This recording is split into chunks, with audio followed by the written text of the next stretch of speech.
दिल्लीला जाऊन आल्यापासून ना ॲडमिट केलं होतं त्यांना हिमोग्लोबिन कमी असल्यामुळं. म्हणजे आजार असा काय नव्हता त्यांना. 7:45 वाजता वारले त्यांनी. 6:30ला पाणी वगैरे मागितले होते मला. पाणी मागितल्यानंतर पाणी पाजलं त्यांना मी. पाणी बिनी पाजलं. 7:15ला पण त्यांनी हाक मारल्यानंतर गेला. काय पाहिजे विचारलं त्यांना. म्हटलं काय नाही, आहे ना माझ्या जवळ तुम्ही म्हणले.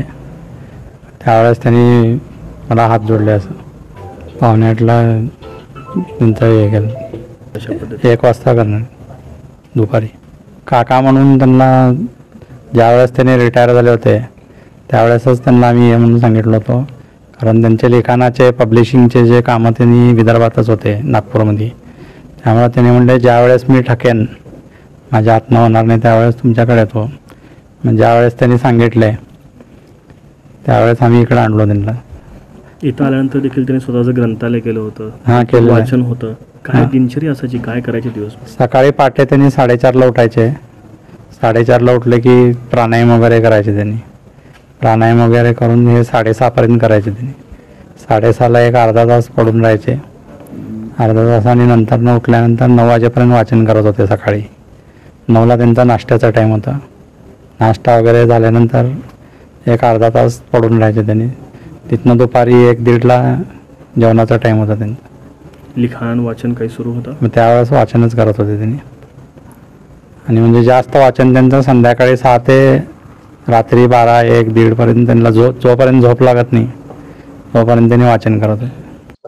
मी श्रीकांत चितंबल्ली, मारुतराव चितंबल्ली यांचा पुतण्या. आज साधारण रात्री 7:45च्या दरम्यान सोडून गेले ते आम्हाला. उद्या इथनं हेरिटेज मणिदारी अक्कलकोट रोडवरनं त्यांची अंत्ययात्रा आपल्या रूपावानी हिंदू स्मशानभूमीमध्ये होणार आहे. साधारण 1च्या दरम्यान होऊन जाईल पूर्ण सगळं. इथनं 12ला निघणार आहे, 1च्या दरम्यान होऊन जाईल. पासूनचा माझा त्यांचा अत्यंत हृदय संबंध राहिलेला आहे. अनंत आठवणी त्यांच्याविषयीच्या माझ्या मनात आज उभ्या आहेत.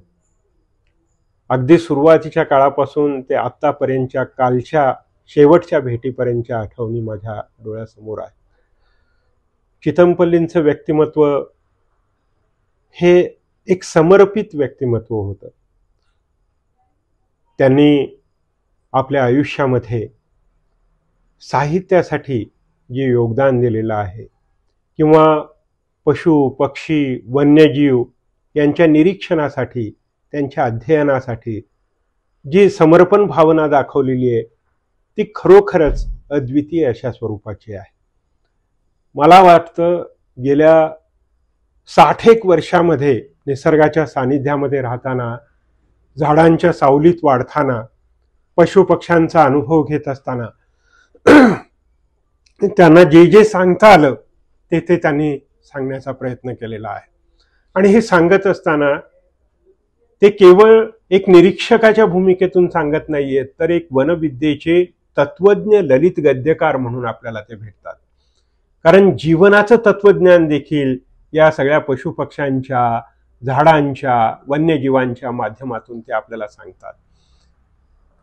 आणि भाषेवर देखील त्यांचं इतकं विलक्षण प्रेम खरं तर, की शब्द नवे घडवणं, नवनवीन शब्द शोधणं, मराठवाड्यातले असतील, विदर्भातले असतील, आपल्या भारतातल्या वेगवेगळ्या प्रांतातले असतील, असे वेगळे शब्द योजना आणि त्याचा साहित्यामध्ये उपयोग करणं, यासाठी त्यांनी सातत्यानं आपली बुद्धी म्हणा, आपली प्रतिभा म्हणा ही वापरली.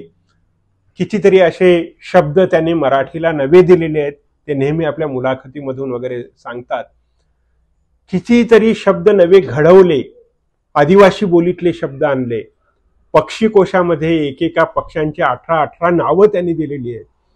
मराठी भाषेला ज्ञानभाषा करणारा हा मराठीतला एक थोर साहित्यिक आज आपल्यातून हरवला आहे.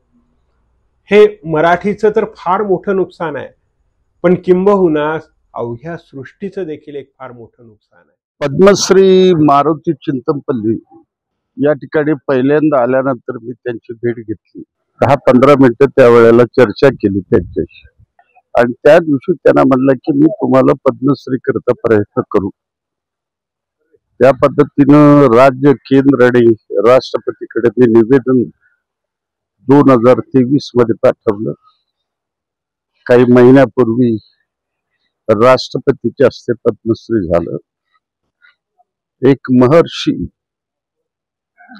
जंगलमध्ये 60-65 वर्ष आपलं जीवन काढलेला, प्रत्येक जीवजंतूचा अभ्यास असलेला, आजपर्यंत मी जंगलामधल्या संपूर्ण संपत्ती संबंधी, झाडासंबंधी आणि तिथल्या जे प्राणी आहेत, तिथलं जे पक्षी आहेत, इतर काही गोष्टी आहेत, याचा अभ्यास केलेला माणूस मी आजपर्यंत पाहिला नाही. इतकं महान माणूस.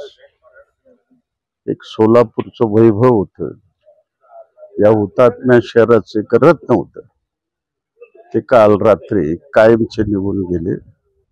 मार्क्सवादी कम्युनिस्ट पक्ष, सिटू आणि तमाम श्रमजीवी जनतेच्या वतीने त्यांना भावपूर्ण श्रद्धांजली अर्पण करतो.